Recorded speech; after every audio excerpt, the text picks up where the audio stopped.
peut commencer à parler d'hospitalité quand on reçoit avec l'instinct de la confiance.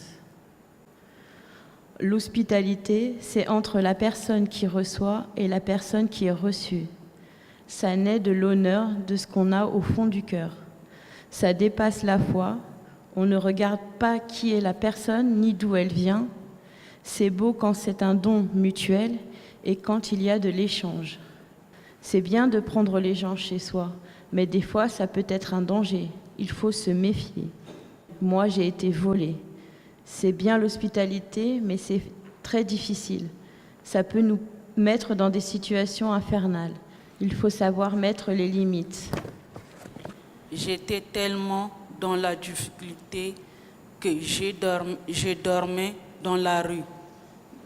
Des fois, je dormais chez les gens, au salon, moi, une femme, toute seule. Mes compatriotes, ils ont tellement profité de moi.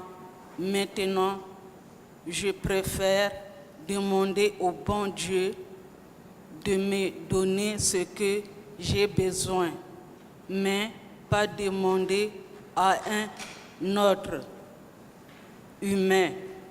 L'hospitalité, ça peut te rendre encore plus fragile.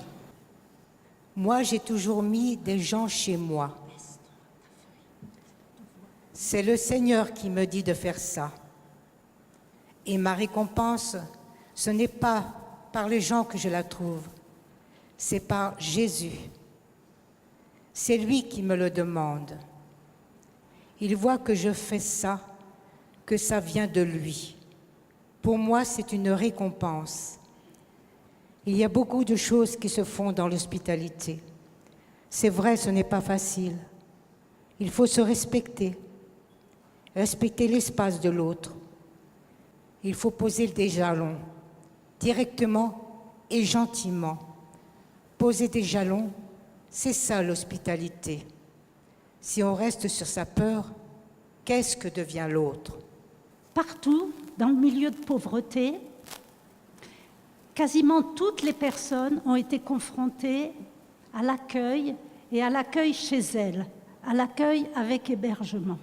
Ça veut dire que quand on vit dans la fragilité, on est surtout en relation avec des gens qui sont aussi dans des conditions de vie difficiles. Donc il faut se rendre compte de ça, que les premiers accueillants en France des personnes en difficulté sont les pauvres eux-mêmes. Et je me dis, mais est-ce que dans le reste de la société, on est conscient de ça? Est-ce qu'on a pris cette mesure? Et comment est-ce que ça nous interpelle, nous qui vivons peut-être d'une manière plus sereine?